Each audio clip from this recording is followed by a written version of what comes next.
Este podcast é uma parceria da Agência Pública com a Rádio Guarda-Chuva. Jornalismo para quem gosta de ouvir.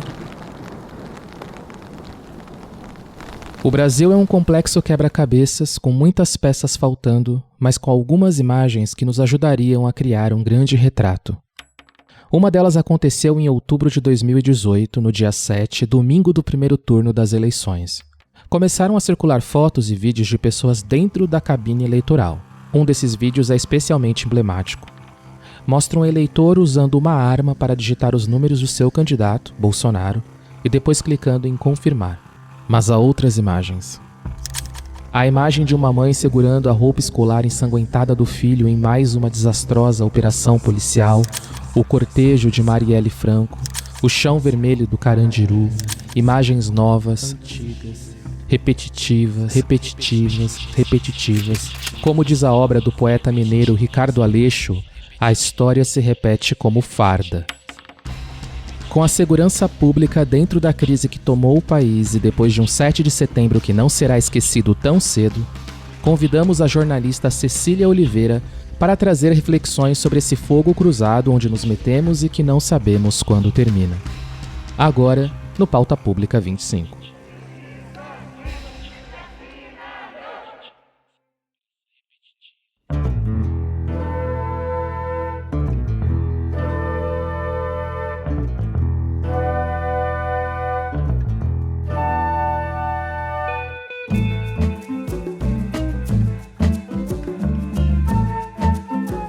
Olá, eu sou o Thiago Domenici e como você acabou de ouvir na introdução, este é o Pauta Pública 25.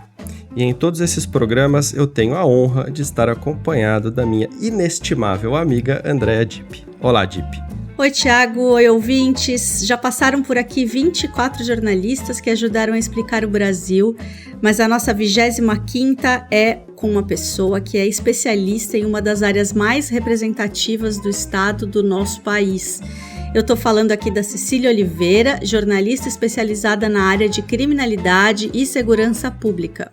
A Cecília é mesmo incrível e ela participou do desenvolvimento do Instituto Fogo Cruzado, que também tem um aplicativo que leva o mesmo nome, trabalhou no The Intercept Brasil e hoje escreve excelentes artigos no El País Brasil. E agora, para nossa honra, ela também faz parte do Conselho da Pública. Olha só que privilégio nosso.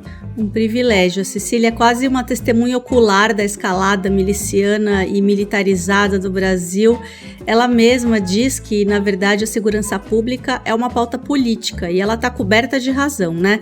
Então, hoje a gente também vai trazer algumas reflexões sobre o último 7 de setembro, um dos dias mais tensos e bizarros da história recente do Brasil, e tá difícil escolher um, hein? Como a gente falou, ressaca de Brasil. Mas vamos lá, a gente tem também o último bloco em que a Cecília vai falar pra gente qual é a sua boa do povo, nosso quadro com dicas culturais. Mas chega de papo furado e vamos para essa entrevista imperdível.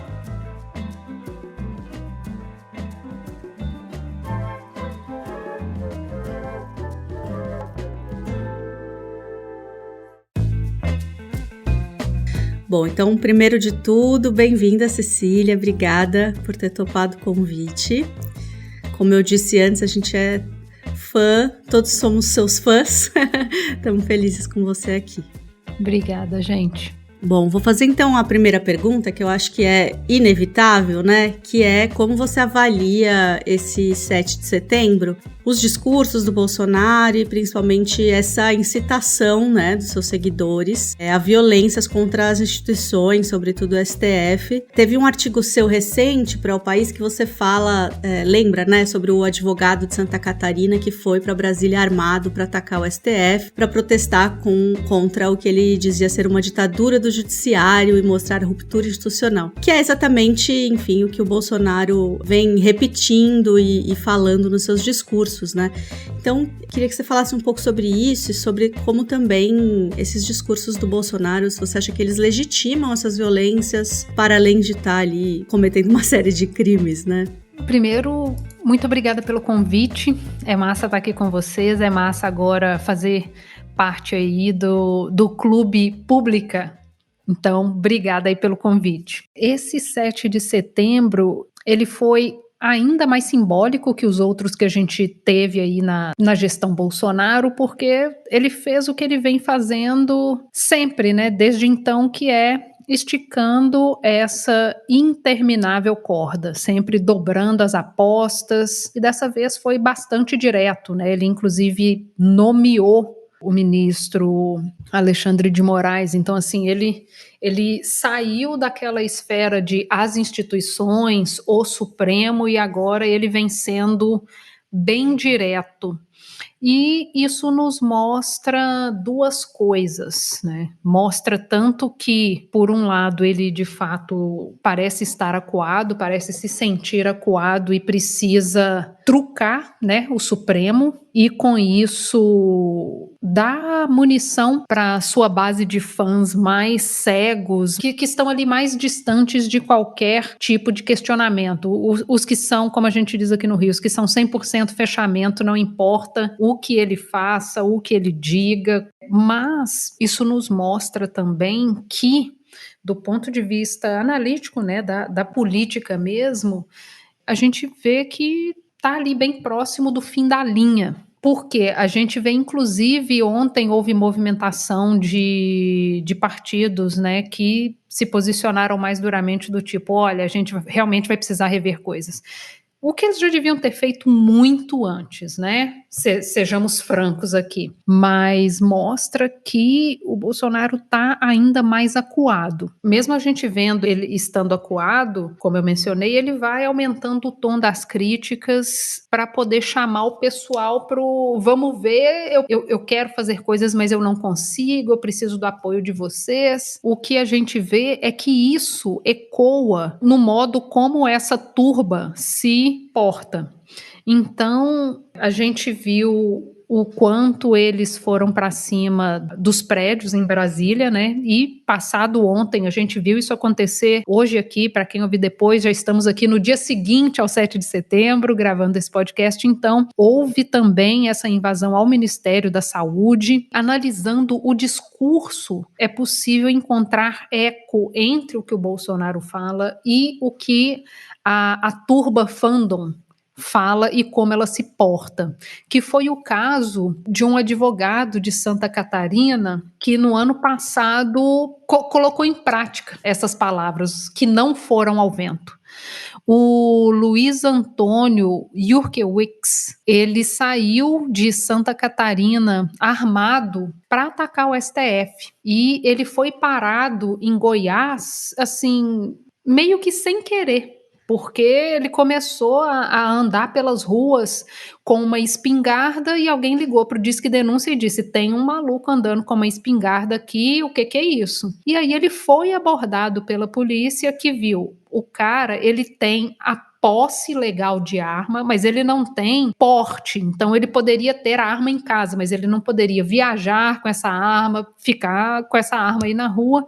Prenderam esse cara, apreenderam a arma, mas é isso. Em menos de 24 horas ele pagou fiança, saiu e continuou a viagem até Brasília para poder executar o plano de atacar o STF. Limitado como era, ele confundiu o prédio do Supremo com o prédio do Ministério da Justiça e atacou o Ministério da Justiça. Como ele tinha perdido a arma nessa apreensão, ele jogou o carro contra o Ministério da Justiça. Mais uma vez limitado, errou o cálculo e, para a sorte de quem estava ali no prédio, o carro caiu no espelho d'água. Então, assim, de todos os males, o menor, mas a gente precisa pontuar especificamente nesse recorte que o Luiz, ele faz parte de uma categoria que vem sendo muito bem agraciada pelos decretos sobre armas de Bolsonaro e é parte dessa base fidelíssima que são os CACs, colecionadores, atiradores e caçadores, que é a categoria que mais tem acesso a armas hoje em dia, inclusive mais armas do que militares. Outro ponto aqui que a gente precisa pontuar é que o Luiz, ele havia sido preso em 2016 por porte ilegal de munições. Então, como que essa pessoa que tem ali a ficha suja, conseguiu registrar uma nova arma 2 meses antes desse atentado contra o Ministério da Justiça / STF em Brasília. Como isso foi possível? E o Luiz, ele foi registrando todos os passos. Ele foi tirando foto, foi mandando tudo para os grupos de WhatsApp, postou no Facebook, o passo a passo todo. Estou chegando, estou aqui, olha ali atrás o prédio. E ninguém, quando eu digo ninguém, eu falo assim, o que a gente poderia chamar de órgãos de segurança estratégica e inteligência, como a ABIN e Polícia Federal. Ninguém viu isso, previu isso e se antecipou a essa situação que poderia ter dado merda se não fosse uma denúncia anônima no Disque Denúncia de Goiás. E aí tem mais um pontinho. O responsável por um órgão que deveria prever esse tipo de atentado contra a segurança nacional é o quê? Alguém que veio do Exército, que está lá fazendo as suas cabeçadas na ABIN. É impossível não mencionar a responsabilidade do Exército sobre essa situação. E isso também joga luz sobre uma outra questão, quantas pessoas nessa situação de cometer um crime, mesmo assim teve acesso a um armamento, nós temos hoje em dia. O Luiz, ele foi analisado, sob o ponto de vista psicológico, psiquiátrico, e o laudo mostra que ele estava com o juízo crítico reduzido e, por isso, ele atentou contra o STF, alegando que estamos vivendo numa ditadura da toga, que é exatamente o que o Bolsonaro diz. Então, assim, quantas pessoas estão com o juízo crítico reduzido, com acesso à arma, sem o monitoramento do Exército, sem o monitoramento de organizações de inteligência e que podem dar um estrago mais daqui para frente? Como controlar essa situação? A gente não tem essa informação. Circulou ontem, por exemplo, nas redes, vídeos de pessoas armadas ameaçando pessoas com um pensamento político diferente. Mas o negócio é o seguinte, estamos na boca de um ano eleitoral. O que nos espera? A granada está sem pino para 2022.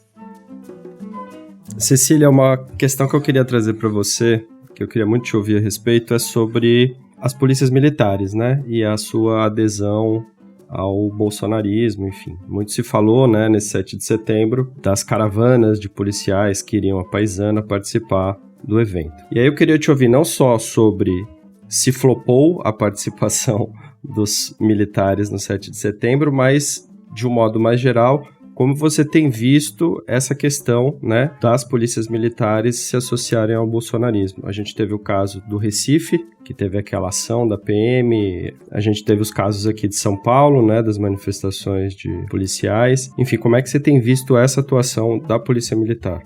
Eu não considero que o que houve nesse 7 de setembro foi um flop completo. Eles esperavam mais pessoas, mas a gente não pode desconsiderar a quantidade de pessoas que estavam nas ruas ontem. E pensando que esse núcleo duro, fiel, ainda é 1/3 dos eleitores, é muita coisa.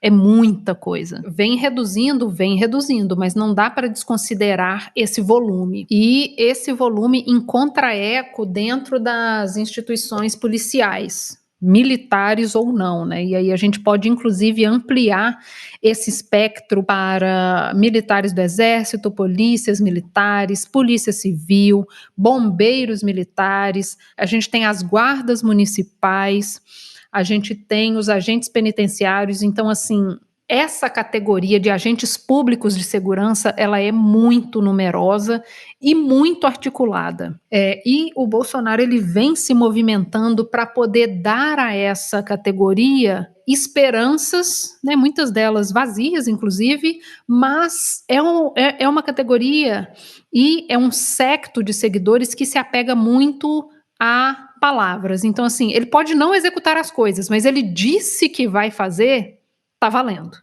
Até porque ele não faz e depois culpa os governadores, os prefeitos, o não sei o quem, o fantasma do comunismo. Então, assim, existem sempre outros culpados. O Bolsonaro, ele vem dando essas esperanças há muito tempo. Desde o início né, desse governo, ele viaja para cidades minúsculas para poder participar de formatura de soldado, sabe? Então, assim, ele nunca parou a campanha eleitoral. Ele acenou também, por exemplo, com uma coisa que é muito cara, não só para os militares, né, mas para qualquer brasileiro, que é essa questão do acesso a crediário para moradia, e ele facilitou isso para policiais. Ele vem dando esses acenos para essa categoria que se mostra muito, muito, muito fiel. Muito fiel, inclusive porque eles enxergam Bolsonaro como um deles. As pesquisas apontam que é isso. 1/3 das polícias militares estão fechadas com Bolsonaro. Essa outra parte que a gente tem não tantas informações, também é importante da gente mensurar. Por quê?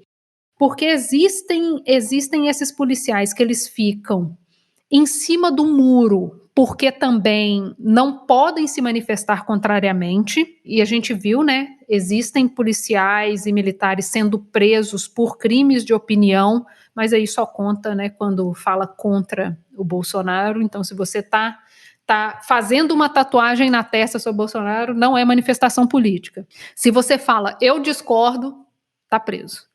Então, esses casos existem, e existem também aqueles que conseguem compreender que esse negócio está meio esquisito, não é bem por aí. Esses outros grupos também existem. O negócio é, aqueles que estão fechados com Bolsonaro são extremamente barulhentos.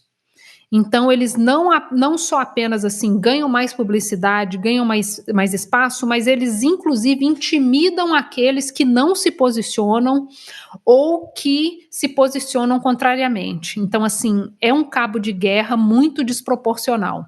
Então, a gente precisa se preocupar com esse eco dentro das categorias dos agentes públicos de segurança, porque compromete aqueles que não querem se manifestar ou que tem uma manifestação contrária a esse governo, mas também porque isso compromete a segurança pública como um todo, como foi o que a gente conseguiu ver, né, ali em Pernambuco, em um outro protesto, que seria um protesto de pessoas contrárias a essa gestão, e que houve um uso para lá de desproporcional da força, né, porque não foi só uso de desproporcional da força, foi um ataque a cidadãos, e que, se você for parar para pensar, até hoje, quem emitiu essa ordem, não temos essa resposta. Tudo isso nos deixa aí de orelha em pé, para poder pensar que ano que vem tem mais.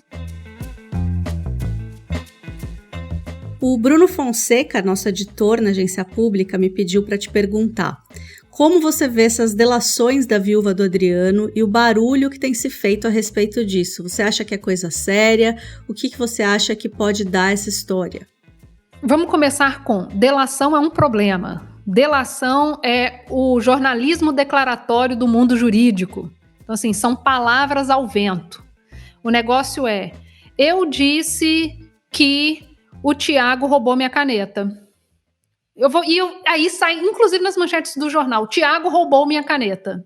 Se Tiago roubou minha caneta, ninguém sabe. Ninguém viu. Sabe? Então, eu enxergo essas delações com essa preocupação, como eu enxergo qualquer uma, são frases. O negócio é: precisamos trabalhar com provas, precisamos de investigação. Quando a gente vê essas delações da Júlia, a gente precisa se preocupar com algumas coisas que são muito básicas, assim, que nós, como jornalistas, temos essas perguntas, e os investigadores provavelmente devem ter também, que é: por que ela está falando agora? Por que ela está falando? Por que ela está falando esses nomes e não outros nomes? Qual que é o interesse? Qual é a repercussão? Qual é o efeito dessas declarações? E o centro da coisa é: você vai provar isso que você está me falando? Eu vejo sempre com preocupação qualquer espécie de delação, porque, assim, quem acompanhou esses últimos 5, 6, 7 anos de Brasil, viu a merda que dá. Então, assim, a gente viu essa tonelada de processos de Lava Jato dando em nada, porque chegou, assim, várias delação, aí beleza, vamos ver, não tem provas, solta fulano, arquiva processo contra ciclano, Não tem nada aqui não. Mas assim, o negócio isso já rendeu milhares de manchetes nos jornais. A delação é o jornalismo declaratório do mundo jurídico e a gente precisa ter cuidado com isso, porque essas coisas têm impacto. Então, assim como no jornalismo, no judiciário também, eu acredito que ou trabalhamos com provas ou nada. Cecília, a plataforma que você ajudou a criar, que também é um instituto, o Fogo Cruzado, ele mapeia a violência armada na região metropolitana do Rio de Janeiro e do Recife. Para quem não conhece, a plataforma diz onde tem tiroteio, quando teve. É um trabalho de garimpo de informações e checagem que acho bem impressionante. Ao mesmo tempo, também é bem surreal pensar que é preciso ter um aplicativo como esse para tratar da violência nesses locais, justamente por falta de informações qualificadas e públicas a respeito. Eu queria saber de você o que mudou desde o lançamento do Fogo Cruzado para cá sobre esse tema da violência policial e, digamos, temas correlatos a ele. Então, o Fogo Cruzado, ele nasceu de uma curiosidade e da falta de informação que eu enfrentei como jornalista. Era ali 2015 e eu buscava informações sobre violência armada no Rio. E assim, dependendo do que você procurava, você não encontrava. Então eu me lembro muito, muito claramente de uma capa do jornal Voz da Comunidade naquele ano que falava que o Complexo do Alemão estava há 100 dias sob tiroteio. E isso não encontrava eco nos grandes jornais. E aí eu pensei, eu vou começar a contar esse negócio dos tiroteios na mão. Fazendo isso, eu consegui entender o que eu conseguiria fazer depois, né? Em 2016, o Fogo Cruzado nasceu. A gente nasceu ali e lançamos o aplicativo do Fogo Cruzado 30 dias antes dos Jogos de 2016. Porque um dos objetivos era exatamente mostrar que o Rio não estava maravilhoso quanto era-se possível ver nas capas de jornais. Quando começaram os jogos, a gente já tinha 1 mês de dados. Então, assim, eu já conseguia te dizer quantos tiroteios haviam no Grande Rio naquele período, onde eles se concentravam, quantas vítimas. A informação que o Fogo Cruzado trouxe para a mesa de discussão da segurança pública era uma informação que não existia. Então, hoje é possível você saber quantos tiroteios acontecem, onde, quando, com que frequência, com quantas vítimas e quem está envolvido nisso. No caso, por exemplo, se é um tiroteio decorrente de operação policial. Como as informações levantadas pelo Fogo Cruzado, elas têm geolocalização, é possível ainda que você cruze essa informação com qualquer outra que use essa mesma métrica. Então, assim, a gente produz estudos sobre cruzando as informações dos tiroteios com os endereços das escolas. Então, eu consigo te dizer qual a escola é mais afetada pela violência armada no Rio. Até 2012, a afinada Secretaria de Segurança Pública do Rio de Janeiro, né, que hoje não existe mais, ela produzia informações sobre vítimas de balas perdidas. Em 2002, esse dado deixou de ser produzido. E qual que é o efeito disso? Depois que algum gestor público tomou essa decisão, né, porque essa informação ela não acaba assim, alguém precisa tomar essa decisão.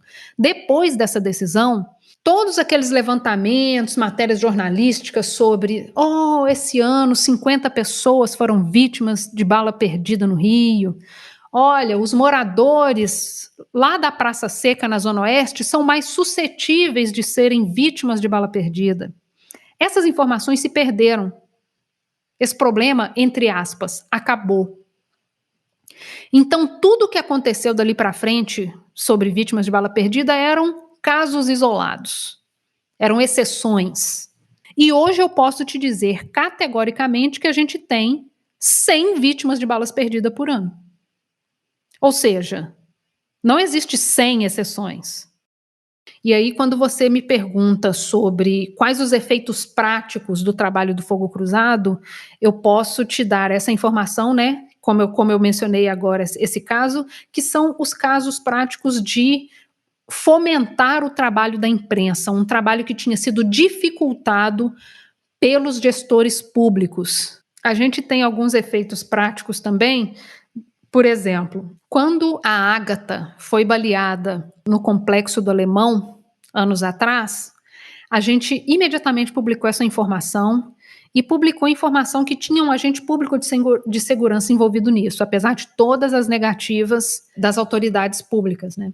Quando a gente publicou a informação sobre a Ágata, a primeira coisa que a gente fez foi dizer: a Ágata não é a primeira criança baleada esse ano. Não foi a primeira, não foi a segunda, não foi a terceira, não foi a quinta, não foi a 10ª criança baleada esse ano. E aquele ano fechou com mais de 20 crianças baleadas. A gente publicou imediatamente o nome de todas essas crianças, a idade delas e onde elas tinham sido baleadas. Porque aí eu tanto municio a imprensa dessa informação que vai inclusive mudar o tom das perguntas que seriam feitas para autoridades, mas também isso viraliza e faz a população questionar essa informação, porque a gente publica isso em forma de cards nas redes sociais. Então a gente publicou aquele card que tinha lá o nome de todas essas pequenas vítimas da violência armada no Rio. E aí todo mundo quer saber, mas gente, isso não pode ser assim. Então a gente gera, né, uma onda de comoção que vira uma onda de cobrança pública às autoridades. E questionar que não adianta vocês quererem resolver problemas antigos com soluções antigas, porque a gente já testou todas essas soluções e já falhou antes. Então, assim, ou vocês evoluem como gestores públicos, ou a resposta vai ser a mesma. Você está apresentando a mesma resposta para um problema que já mudou de figura muitas vezes durante todos esses anos. Então, assim, é óbvio que não vai dar certo.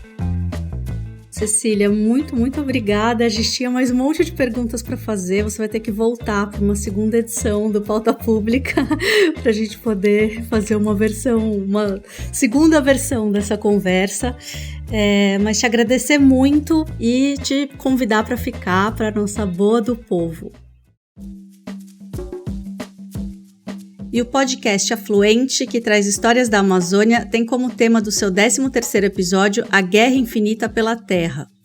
Há 521 anos, os povos indígenas do Brasil lutam por duas coisas indissociáveis em sua cultura: território e sobrevivência. Diante da mobilização contra a tese e o projeto de lei no marco temporal que limita a demarcação de terras indígenas no Brasil, Pepe Duno Maiuruna, do Vale do Javari, e Marivel Tombaré, do Rio Negro, comentam sobre a importância dos territórios e as ameaças representadas por interesses unicamente econômicos, enquanto a advogada presente na sessão do julgamento no STF, Chantelle Teixeira, pontua os significados dos lugares aos povos.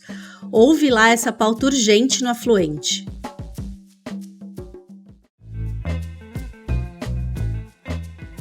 Bom, então chegou a hora do nosso quadro A Boa do Povo, aquele quadro para tentar relaxar ou não no fim de semana. E a gente vai descobrir agora se a dica da Cecília é para relaxar ou para deixar a gente ainda de cabelo em pé. Qual é a tua Boa do Povo, Cecília? Eu vou voltar naquele meme do tá no inferno, abraça o capeta. Então assim, a gente já tá ferrado. Vou indicar aí uma série para poder, né, continuar nessa mesma vibe tranquilíssima. Nessa semana que a gente está gravando aqui o podcast, o ator Michael Williams foi encontrado morto. Ele foi encontrado morto na segunda-feira. E quem é o Michael? Ele era o Little Osmar do The Wire. Então, assim, tem tudo a ver com tudo que a gente conversou hoje. Assistam The Wire, porque é uma série que fala muito sobre sistema de justiça, tráfico de drogas, ações policiais descoordenadas, o impacto que isso tem no sistema de justiça. Fala muito sobre raça, sobre territórios, então assim, tá tudo junto. E é uma série tão boa que virou aí disciplina de estudo em várias faculdades norte-americanas e que poderia inclusive virar uma disciplina aqui pra gente. Então hoje em dia vale mais pra gente do que pra eles. Bom, eu hoje vou fazer um alto jabá. Eu não sei se as pessoas que nos escutam sabem, mas eu tenho uma banda de punk rock feminista e a gente lançou um disco nesse 7 de setembro, não à toa. Então eu vou indicar o disco novo da Charlotte Matonkara, chamado Atentas. Se você gosta de punk ou se você só quer gritar um pouco, eu recomendo fortemente gritar contra a misoginia, gritar contra o fascismo. Enfim, eu recomendo que você grite com a gente. Tá feito, então, alto jabá. Eu vou indicar hoje uma série também, digamos, uma comédia que satiriza o privilégio branco.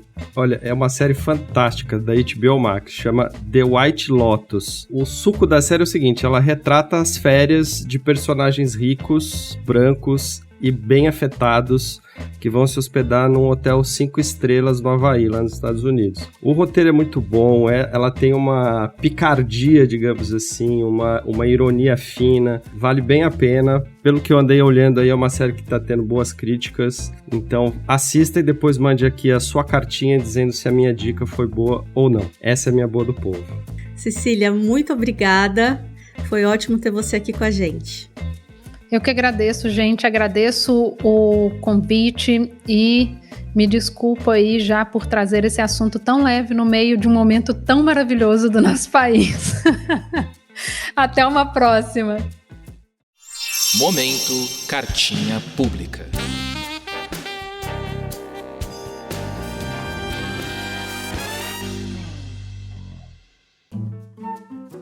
E chegou o grande momento da cartinha pública. E a gente recebeu uma mensagem do Suzano Guimarães, que mora na gloriosa Recife, em Pernambuco. Ele manda a seguinte mensagem, Deep, olha que legal. Parabéns pelo trabalho profissional e cidadão de vocês. Acompanho e compartilho pelo Zap, Telegram e Instagram. Acompanho menos pelo Twitter, mas sempre dou uma passadinha no canal do YouTube. Um trabalho de vocês que me marcou muito e contribuiu muito em sala de aula foi o documentário Severinas, de Elisa Capai. Elisa Capai, para quem não lembra, foi entrevistada do Pauta Pública. Ele disse que o trabalho de Elisa foi uma referência para ele, que ele continua divulgando porque acha muito importante. Ele também cita outras reportagens incríveis. Enfim, ele diz, vocês são demais, por favor, continuem. Saúde para todos, todas e todes. E ele manda um abraços, que é um abraço com a corruptela de SUS aqui. Muito bom, obrigado, Suzano, por aliados como você que a Pública segue em frente.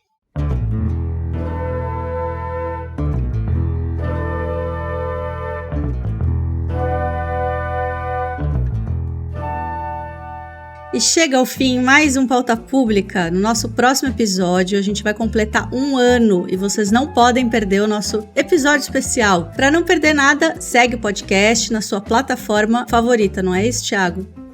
É isso aí, a gente quer cartinhas de aniversário. Então mande a sua no podcasts@publica.org. Se você não quiser mandar e-mail, chama no DM do Twitter, ou no Instagram, ou onde você quiser, mas faça essa gentileza e nos procure com uma cartinha singela de aniversário. Conta pra gente qual é o seu programa favorito, o momento que você achou mais marcante, enfim, votos de longa vida. E daqui 15 dias, então, a gente se encontra novamente. Um abraço e até lá. Até lá.